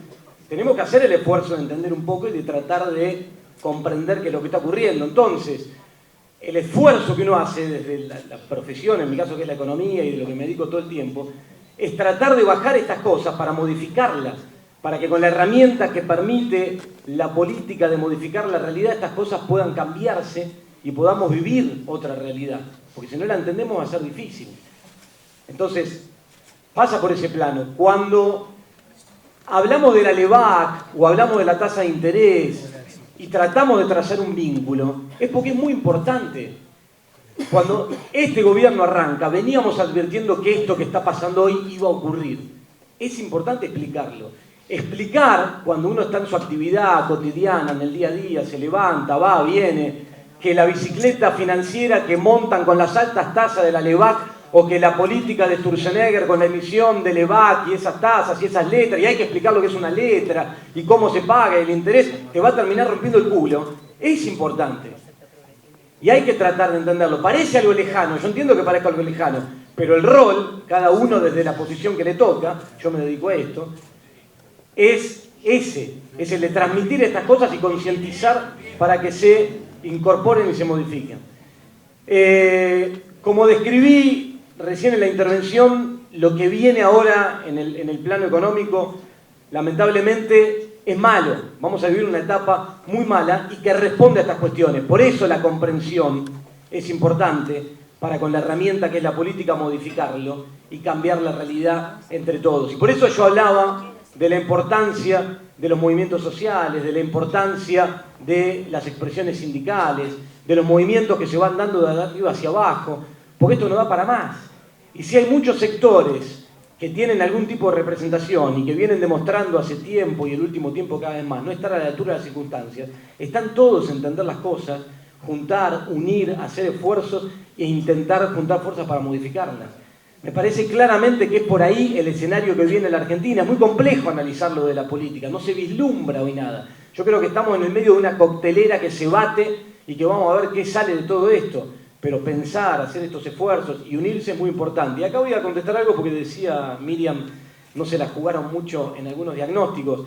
Yo creo que fui claro, quizá tendría que ser más claro. Yo creo que en este derrotero económico en el cual vamos y lo que está pasando hoy en el plano financiero y esta confirmación de hace un rato de tasa de LEVAC en 47% y lo que está pasando con el dólar y la búsqueda que el gobierno tiene de un dólar más alto y el riesgo de espiralización con la inflación y el descontrol de esa situación, yo creo que lleva a un escenario muy complejo donde si tuviera que afirmar, yo creo que el gobierno no llega a las elecciones del año que viene. Digo, no es que la modelo, porque me parece yo, desde el plano estrictamente económico, la conflictividad social que eso genera, el impacto en el mercado interno, en el bolsillo, en la situación de cada uno de los trabajadores, creo que esto no se sostiene y que vamos a un escenario de crisis y de conflictividad muy fuerte ahora en el corto plazo. No sé si cuando describía la situación quizá sonó más suave, pero realmente lo que creo es que estamos yendo a un escenario de esas características. En ese sentido, la apuesta, un poco retomando algunas de las cosas que se dijeron acá, es que logremos ciertas unidades para lograr expresión y representar las demandas que hoy hay para modificar esa realidad definitivamente y girar 180 grados. Hoy tenemos que ir a un modelo productivista, industrial. De los errores del pasado aprendimos, creo que muchos somos conscientes, Axel mismo lo decía, de muchas cuestiones que habría que haber hecho de otra manera, o que habría que cambiar, o que si hoy existiera la posibilidad cercana de retomar y estar a la toma de decisiones, habría que modificarlas, habría que ir por otro lado. Muchas quizás no se hicieron a tiempo, en algunos casos puede ser que el tiempo no haya acompañado para que se logren ejecutar en su momento, pero de eso tenemos que aprender. Creo que el debate sobre las cuestiones estructurales que se debe a la Argentina es lo que nos tenemos que dar, que hay que juntarse, que hay que pensar y que hay que elaborar eso. Nadie lo está pensando hoy, nadie lo está comunicando correctamente, por lo menos, y me parece que ese es el gran debate entre todos. Bueno, gracias. Gracias, Para responder algunas de las cosas que dijeron y cerrar, me parece muy bueno que hayan recordado a Mariel Franco, porque si hablamos de, la compañera estaba por ahí, de acá arriba se ve medio poco, porque si hablamos de represión, Mariel murió denunciando la militarización de las favelas en Río. Esa era una de las grandes peleas que ella estaba dando, así que la recordamos y le hacemos también nuestro homenaje aquí. Y lo ligo a esto por algo que se mencionó, que lo dijo Fernando Rosso y que no estuvo presente en nuestras primeras intervenciones y vale la pena hacerlo. Yo hace unos días intervine en la última audiencia de las audiencias públicas que se hicieron cuando se debatía la ley por el derecho al aborto. Y yo planteaba allí que las mujeres muchas veces en la historia, por no decir siempre, fuimos vanguardia. Fuimos vanguardia en la Revolución Francesa marchando hacia Versalles. Fuimos vanguardia en la Revolución Rusa y además de ser vanguardia conquistando hace casi 100 años el derecho al aborto. Fueron vanguardias nuestras mujeres en el 2001, saliendo a la calle, peleando por el pan para sus hijos. Acabamos de conquistar un derecho que difícilmente hubiésemos podido conquistar si no hubiesen estado las jornadas del 14 y el 18 de diciembre, vuelvo a reiterarlo, porque nosotras venimos peleando hace mucho tiempo por este derecho, pero eso no nos impide ver que el gobierno, que las clases dominantes hacen demagogia con nuestros derechos. Macri no dejó de decir que a las mujeres nos gustaba que nos digan que teníamos un lindo culo, a ser el feminista menos pensado, como se dijo por ahí. Nosotras supimos aprovechar ese espacio y peleamos por ese derecho y vamos a redoblar la pelea para que se conquiste en el Senado. Digo, tampoco es original en esto Durán Barba, porque ya lo hizo Obama cuando veía peligrar su reelección y dijo ahora salgo con una campaña sobre el matrimonio igualitario. Es decir, podemos debatir muchísimo los motivos que lo llevan a implementar esto y lo digo sinceramente, a mí no me genera ninguna reacción sorora Los Penato, que fue la que más nos atacó y pidió que nos reprimieran cuando peleábamos por los derechos de los jubilados y las jubiladas. Pero creo que este movimiento da para más, que da para más y lo ligo a la respuesta que está acá, que este movimiento de mujeres, que si hay algo que dejó claro es que los derechos se consiguen en la calle y eso me parece absolutamente progresivo, que si esas miles y miles, acompañadas por esos varones que también estuvieron con nosotras ese día en el frío terrible que hacía esa madrugada, no estaban ahí, no salía la votación como salió, porque fíjense que la Cámara de Diputados salió dividida casi al medio, más allá del papelón de esos ridículos que cambiaban el voto, que no sabían qué teléfono atender, teniendo uno le decía, vota que sí, vota que no. Bueno, más allá de todo eso sí, fue bochornoso, la calle fue decisiva y va a tener que ser decisiva, vamos a tener que redoblar esto para el Senado. Pero creo que la conclusión que tenemos que sacar de esto para ligarlo a la consigna que nos convocaron hoy los compañeros es que ese movimiento se tiene que transformar en un gran movimiento que frente al FMI. Porque si el FMI avanza, si Macri avanza en su plan, las mujeres vamos a ser las principales perjudicadas, desde todos los aspectos. Entonces tenemos que transformar esa pelea en una gran pelea por no pagar la deuda, por romper con el FMI, y yo agrego mi pelea, porque verdaderamente le exijamos a las centrales sindicales un plan de lucha que comience por rodear de solidaridad todas las peleas en curso, pero que derrotemos el gobierno de Macri. Porque si derrotamos el gobierno de Macri, ganamos nosotros. Si a Macri le va bien, vuelven a ganar ellos, lo que siempre ganaron ante cada saqueo histórico. Mi perspectiva es la de que gobiernen los trabajadores en un gobierno de ruptura con el capitalismo. Pero como ustedes saben, nosotros no dejamos de dar ninguna pelea, por más chiquita que sea, acompañamos las peleas de las mujeres. Todas y cada una, desde la paridad hasta el derecho al aborto. Pero creo que hoy lo que se nos plantea a todas las mujeres, y está bueno que hayan traído a Mariel a este lugar, que hayan recordado la pelea que venimos dando estos días por el derecho al aborto, es que tenemos que transformar esa fuerza en una fuerza imparable por derrotar el ajuste. Muchas gracias.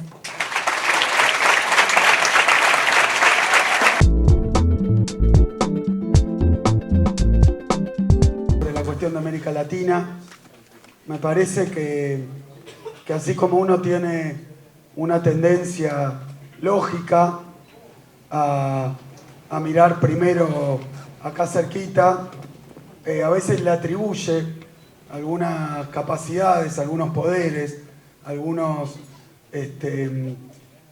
aciertos discursivos, digamos, por lo engañosos que son, a Macri. Pero a mí me tocó recorrer un poco América Latina en la etapa previa al triunfo de Macri y al golpe de Temer, y la verdad que hace bastante tiempo, y en particular uno podría hacer una investigación, una genealogía de la construcción de este discurso durante todo nuestro gobierno, y todos los candidatos, todas las campañas, todos los discursos, la orientación es exactamente igual, es un calco en toda América Latina. Es decir que no es difícil abordar alguna teoría conspirativa para pensar que esto se planeó en algún lado, se pensó en algún lado, y sin ponerse demasiado conspirativos, uno lo que puede decir es que había un interés muy importante de, ahora sí, poderes que no son argentinos, sino que los poderes argentinos están en solidaridad y en coordinación con poderes internacionales que tenían la decisión de revocar y terminar con todos los proyectos populares a lo largo y a lo ancho de América Latina. Es decir que esto es algo bastante más poderoso que el ingenio de Durán Barba o que el último discurso de Marcos Peña, que convengamos se encuentra bastante evaluado. Yo, mirando la entrevista, me tomé otro té de estos y me miré la entrevista de Macri con la nata. Hay que andar bien espiritualmente y del estómago y de la garganta, pero tal vez es por eso que me enfermé. Así que, no, pero la verdad que fue, me parece que como militantes, ni siquiera como dirigentes, como militantes, es interesante ver en qué andan. Y Macri decía que todo lo que le pasó a él, al país, con una frase muy precisa, filosóficamente muy fuerte, que es: veníamos bien, pero pasaron cosas. ¿Qué sé yo? Las cosas que pasaron fueron Macri y no veníamos bien. Pero decía que esas cosas que pasaron, un término técnico, la de las cosas que pasaron, difícil, pero fíjense que desde el punto de vista de la filosofía grecorromana, estas cosas o del Rabí Shankar, ¿vale? Bueno, pero esas cosas que le pasaron es que se le juntó la oposición, dijo él, y le votó una ley antitarifazos. Que ese es el comienzo de la crisis cambiaria, de todas esas cosas que empezaron a andar muy mal. Y miren que es sintomático un poco de la discusión que estamos dando. Porque si usted me pregunta, ¿queremos que le vaya bien? Bueno, el bien es otra palabra que habría que llenar de algunos significados. Me parece que lo que quiere decir Juan, y que también es un gran interrogante, si nosotros estamos en el golpe, en voltearlo a Macri. Y me parece que es esa la aclaración. Si lo queremos voltear, que no termine, si eso que decía también Agustín, como vienen con este quilombo financiero, no van a terminar el gobierno. Y entonces si somos democráticos, antidemocráticos, si estamos esperando una elección, bueno, me parece que son preguntas interesantes. Yo quiero que el próximo gobierno llegue a través de una elección. Pero si que le vaya bien a Macri es que lleve a fondo, tranquilamente, sin ninguna interrupción, su programa de ajuste, de exclusión social, de reducción salarial. Si a eso llamamos que le vaya bien, no quiero que le vaya bien. No me parece que le vaya bien, pero vos fijate, se le votó una ley para impedir el tarifazo que vetó Macri, como vetó la ley antidespido, y a pesar de que la vetó y que no está en efecto la interrupción del tarifazo, él concluye o amenaza con que la causa por la cual terminamos en el Fondo Monetario es esa, que se le unió a la oposición. O sea que yo digo, no quiero que le vaya bien en el sentido de que siga implementando su plan. No quiero tampoco que haya una crisis incendiaria que nos deje en una situación social mucho peor. Ahora, si me preguntan a mí, en lo que dijo Macri está la clave. Queremos pararle el plan de ajuste, no que se vaya. Queremos pararle el plan de ajuste, queremos pararle el plan de reducción de salarios. Y si él considera que eso es lo que le genera la crisis financiera, es bueno que lo considere. Yo creo por el contrario, que a Macri, en mi sentido, si para con el ajuste le iría mejor, en el sentido de que no va a tener a todo el pueblo en contra, que es el sentido último de la democracia. Conclusión de todo esto, me parece que acá hay, con las diferentes vertientes de qué hacer ante cada una de las situaciones, me parece que, y también resuelve la cuestión latinoamericana, me parece que la cuestión se juega en la calle. Se juega en la calle, indudablemente. Coincido absolutamente que la votación en el Congreso el otro día por la cuestión del aborto la ganó la calle. No la ganó ni una fuerza política, ni el último que saltó y dijo, ni los que más votos pusimos. La ganó la calle.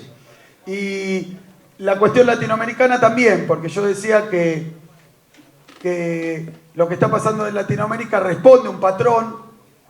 Esto es la persecución de los dirigentes populares, el encarcelamiento, la cuestión de usar la justicia para amedrentar o para limitar o incluso para proscribir, como es evidentemente el plan que tienen con Lula.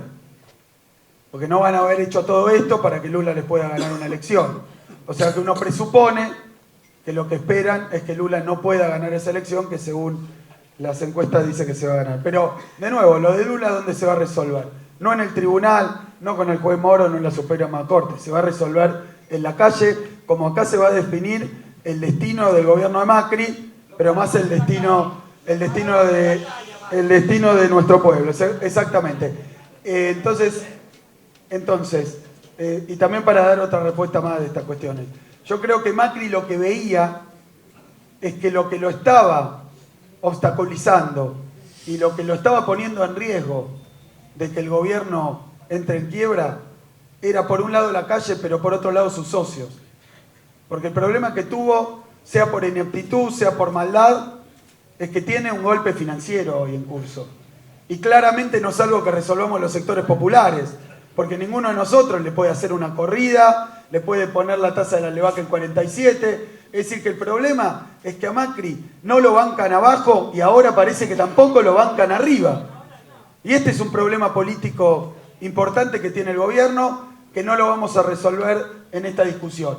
Lo que él va a hacer en el fondo, y me parece que es el carácter del acuerdo con el fondo, es que él quiere que el fondo le asegure los recursos para pagar los vencimientos de la deuda externa.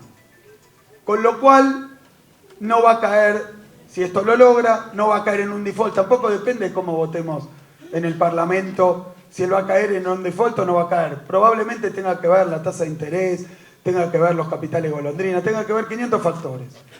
Lo que sí es claro es que el problema nuestro no es resolver esto con una unidad en la lista de 2019. Creo que lo que yo sacaría de acá es que, efectivamente, quienes somos dirigentes políticos, quienes pertenecemos al peronismo, quienes estamos en el campo popular, estamos buscando una alternativa política. Pero lo que me parece que hay que hacer ahora es pararle la mano a Macri en el 2018. Es ahora el problema que tenemos. Tenemos que pararle la mano. Y nos van a acusar de golpistas, nos van a acusar de cualquier cosa. Yo quiero que termine su gobierno, pero sin hambrear al pueblo, sin hambrear a la gente, sin más desempleo y sin más represión. Muchas gracias.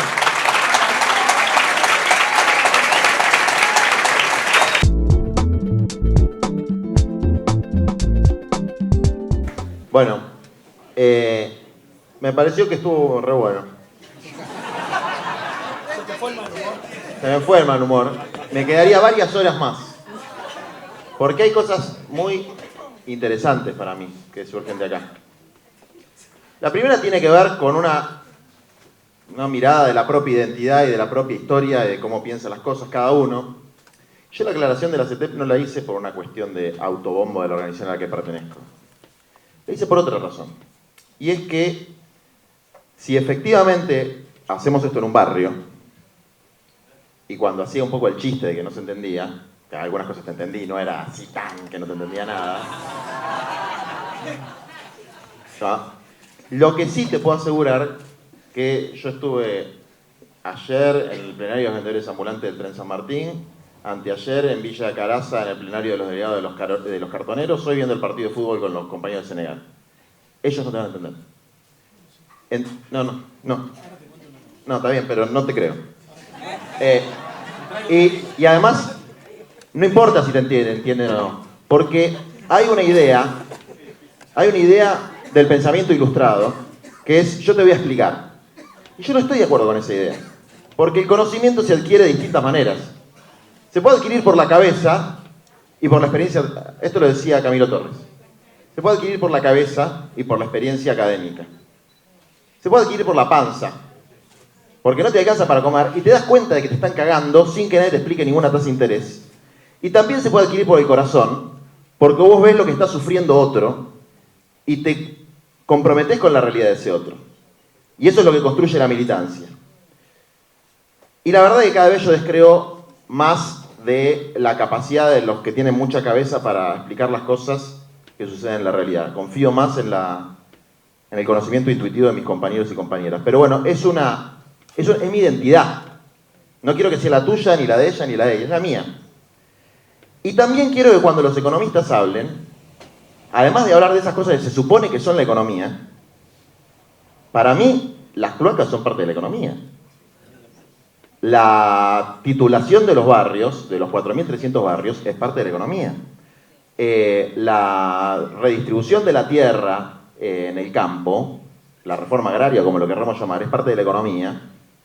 Y la cuestión que yo planteé, que obviamente no alcanzó el tiempo para discutir, de cuál sería la política, la alternativa mejor a la que planteamos nosotros, o si apoyamos la que planteamos nosotros de desarrollo del sector de 5 millones y pico de trabajadores que no son empleados, que no están dentro del mercado laboral, no porque están, lo que se dice normalmente en negro, sino porque directamente no tienen empleador, se inventan su propio trabajo, si hay una posición mejor. Porque yo no coincido con la idea del ejército de reserva. Es un debate largo e importante, pero es importante. Es un debate muy importante. Entonces, ese debate me parece que es importante darlo con los compañeros que nosotros intentamos construir una representación de eso con nuestros errores y aciertos. Y en esa historia también tiene que ver las identidades políticas. En el peronismo pasa una cosa extraordinaria, porque yo no lo vi entero el reportaje de Macri con la nata, pero vi una parte, no dijo la oposición, dijo el peronismo.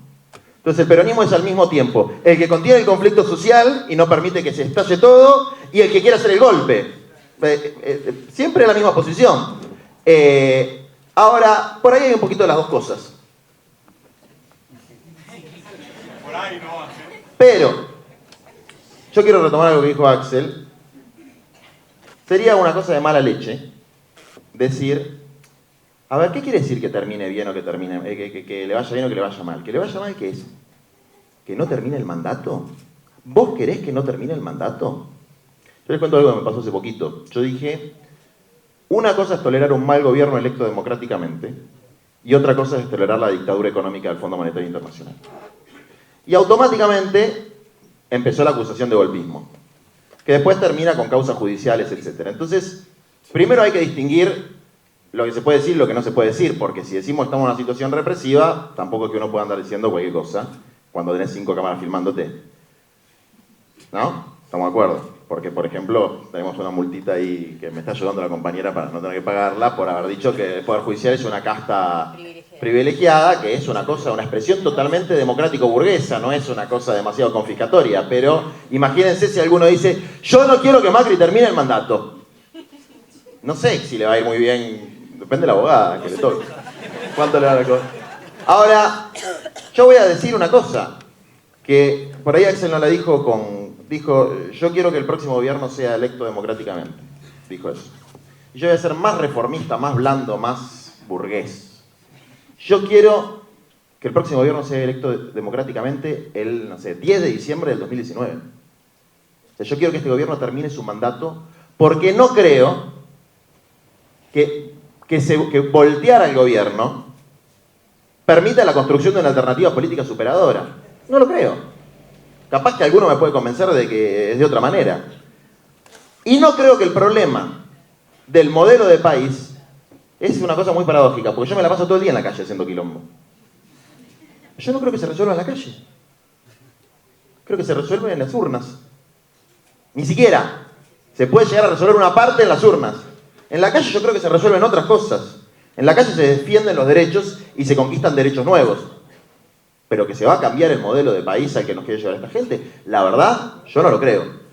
Y hay una cosa muy simpática que pasa en general en algunos medios periodísticos, que dicen la frase que vos decís de una manera distinta a la que vos dijiste y te la contestan, ¿no? Bueno, yo no dije que la crisis la provocábamos nosotros.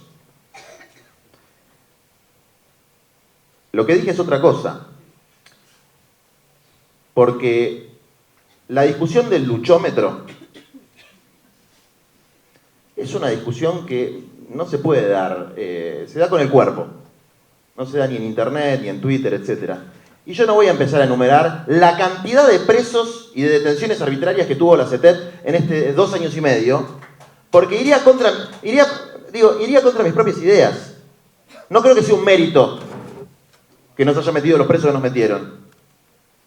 Lo que sí sé es que no te da la razón, ni ganás el conflicto, ni estás siendo leal con tu clase y con tu sector, por plantear que todo el tiempo hay que hacer determinadas formas de lucha. Yo no creo en eso, creo en otra cosa. Y creo que peleamos mucho y que peleamos bien, y que nos la bancamos bien en los momentos que lo tenemos que hacer y que nos da el cuero para hacerlo. Ahora, cuando hacemos eso tiene que ver con la defensa de determinados intereses. Entonces, el ejemplo de Moyano. Moyano lo que hizo fue algo inherente a cualquier negociación sindical. Fue a pedir un porcentaje, negoció un porcentaje que a él le pareció adecuado y seguramente a los órganos democráticos del sindicato de camioneros le parecieron correctos. Firmaron el convenio y como firmaron el convenio no van a hacer una huelga. Si la huelga no es para conseguir un mejor convenio, pues yo puedo decir un montón de cosas para hacer pero me interesa el debate, no la cosa de arenga. Si no es para hacer un convenio, ¿para qué es? ¿Para generar una crisis política? ¿Para generar un cambio de gobierno? Pues yo creo que eso se resuelve en las urnas. Entonces, no hay que pedirle a la calle, a mi criterio, no hay que pedirle a la calle lo que no corresponde a la calle. Y eso no quiere decir que la calle no interviene en la política en términos generales. Pero la calle no va a cambiar el gobierno. Si alguien tiene la estrategia de voltear al gobierno a través de la calle, sería interesante que lo diga abiertamente. Aunque vamos a tener que estar defendiendo su derecho a la libertad de expresión, porque va a tener muchos problemas. Yo no lo creo. Les aseguro que si lo creyera, lo digo. Si yo creyera que hay que voltear el gobierno en la calle, lo digo, pero no lo creo. Creo que estos compañeros y todos los compañeros que se suman a la lucha político-partidaria tienen que hacer un gran esfuerzo para construir una victoria electoral en el 2019. Electoral, así bien berretita la cosa, sin demasiada épica. Ganar con los votitos en las urnas. Y después hay otro tema que me parece fundamental, que es, bueno, ese es el camino, ¿no? Estamos en un punto en el que tenemos todos bastante coincidencia, hay un saqueo histórico, dramático, etc. Y después hay un camino para ir a un punto mejor del que estamos ahora. Bueno, en ese camino se combina esta pelea callejera que, a mi modo de entenderla, tiene una naturaleza fundamentalmente reivindicativa, que es para defender derechos conquistados y avanzar por algunos derechos más cuando se puede, y eso implica una serie de alianzas tácticas que se van dando en el momento, que hemos hecho entre todos los que estamos acá en distintas circunstancias y distintas cosas. En la defensa de los derechos humanos, en la defensa del derecho a la protesta o en la obtención de alguna reivindicación para los compañeros de la economía popular. Ahora, ese camino tiene que ver con objetivos. Y Miriam planteó una perspectiva que es un gobierno de los trabajadores, supongo que de naturaleza socialista, pero antes que eso dijo 3 o 4 medidas. La nacionalización de la banca, la nacionalización del comercio exterior, etc. Yo la verdad no lo tengo muy estudiado el tema. Si eso es una cosa extraordinariamente buena o no, no sé, no lo tengo estudiado, no sé, no conozco. Y dijo otra cosa, ¿van a romper el memorándum como en el fondo? Me parece que son cosas muy interesantes esas, que es, hay que empezar a decir, creo que alguien dijo en un momento, bueno, no es hora de ver qué vamos a hacer después. No, yo creo que es precisamente el momento, porque esto se va, a ver, el péndulo vuelve. Estos tipos se van a ir en diciembre del 2019, si todo funciona más o menos bien. ¿Qué es lo que se va a hacer después?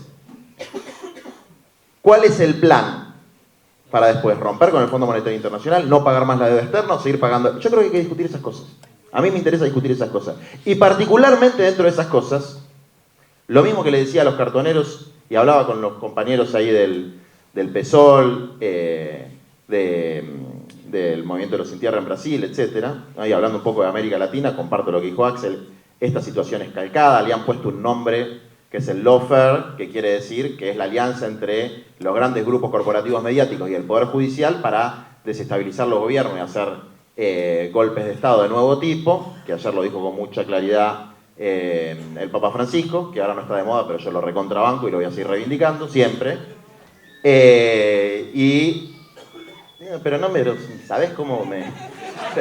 ¿Sabés cómo me resbala? Digamos, ya lo tengo a Roa todo el día puteándolo al Papa, así que 3 o 4 lo silben, no me calienta.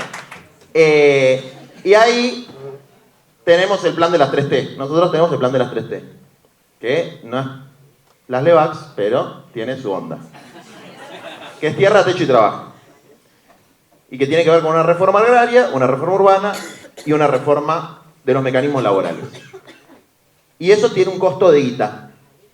Por ejemplo, 1 millón de lotes con servicios, una cosa que planteamos, 500.000 chacras, 5 millones de salarios sociales complementarios que son la mitad del mínimo vital y móvil.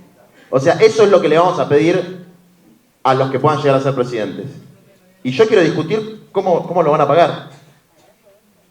O si está mal y no lo van a pagar. Me parece que hay que empezar a discutir esas cosas. También quiero saber si van a seguir con el acuerdo con el Fondo Monetario Internacional. Si queremos hacer una cosa inclusiva, ¿no? O el lenguaje inclusivo. Si vamos a seguir con eso. Así que me parece que el debate que hemos tenido hoy refleja que más allá de que nos divertimos, hacemos stand-up, boludeamos un poco, está bien, porque si no, viste, estamos todo el día tristes, puteando y dándonos manija con lo mal que están las cosas y nos deprimimos todos. Tuvo 2 o 3 cosas muy importantes. Primero, mucho respeto, en el marco también de que no hay que ser careta, porque las diferencias hay que decirlas y las cosas hay que decirlas y cada tanto hay que tirar una chicana, porque si no, para caretear están otros. Pero que se han dicho cosas importantes. Y el segundo, que va a algunas cuestiones medulares del momento. Pero no quiero dejar de cerrar con una cuestión que creo que la planteé al principio y que la voy a seguir planteando cada vez que pueda. Más allá de lo de tierra, techo y trabajo, o más allá de un modelo que tenga más industrialización y más participación de las empresas nacionales, etc., yo creo que la militancia popular tiene que dar una discusión de en qué mundo quiere vivir. ¿De qué quiere decir vivir bien? Porque vivir bien no es vivir mejor en los términos de la propaganda de te voy a dar lo que no te dio el gobierno anterior, que es, vos tenías el iPhone 5, te voy a dar el iPhone 6, el 7, el 8 y el 9, porque no va a estar más el rusito diciéndote no te dejo comprar dólares y vos vas a poder comprar uno mucho mejor. Después ni siquiera pudiste comprar el iPhone, pero aún si hubieses podido, aún si lo hubieses podido pagar, ¿qué queremos, vivir todos con iPhone y tener todos 4 autos? Aún si fuera posible ese mundo, ¿ese es el mundo que nosotros queremos dejarle a nuestros hijos y nietos? El consumismo, la alienación, que aún dirigentes como los que estamos sentados acá, me incluyo, hemos estado boludeando con el celular durante la cosa porque estamos adictos al WhatsApp. ¿Es el modelo de sociedad que queremos dejarle a las generaciones que vienen, que destruye el medio ambiente, que destruye el ser humano, que destruye la solidaridad, donde hay tantas desigualdades sociales? Bueno, eso tiene un nombre y se llama capitalismo. Entonces yo quiero reafirmar que nuestra militancia joven tiene que tener una perspectiva de superación del capitalismo, una perspectiva de construir un modelo alternativo para todos y todas. Nada más, compañeros.